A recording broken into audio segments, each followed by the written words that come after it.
Au contact des gens, on rencontre plein de gens différents, permet d'échanger. Le directeur de ce camping a l'habitude de faire appel à des étudiants chaque été dans son établissement.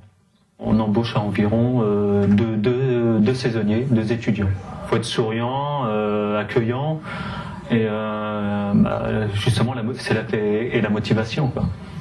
Parce que le camping c'est quand même un métier où il faut être dynamique et puis avoir la relation avec le public assez souple. Certains jobs saisonniers peuvent se prolonger à temps partiel au-delà de l'été. Une aubaine quand on sait que 40% des étudiants doivent cumuler travail et études pendant l'année universitaire, selon l'Observatoire de la vie étudiante. Restons dans la catégorie emploi. Nous avons reçu hier dans nos locaux Simon Maillot autour d'un CV plus qu'original. Écoutons tout de suite son interview.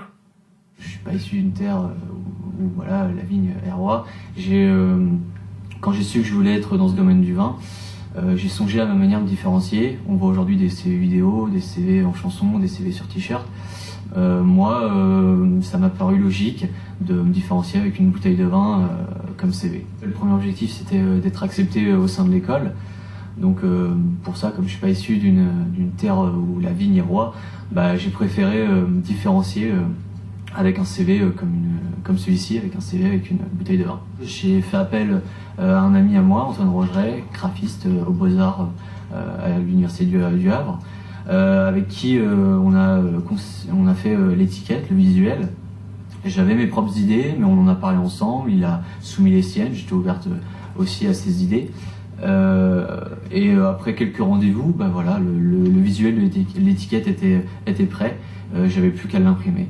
Ensuite, pour les bouteilles de vin, comme j'ai postulé à différentes écoles, j'ai préconisé le fait d'avoir une bouteille par terroir, c'est-à-dire si j'avais envoyé un vin de Bourgogne à une école de Bordeaux, peut-être qu'ils auraient pu apprécier la manière de procéder. Donc voilà, j'ai pris un vin pour chaque terroir, et après l'impression, etc., l'envoi, et voilà, le projet était finalisé. Clémentine, que diriez-vous d'un petit vin de fraîcheur dans l'émission ?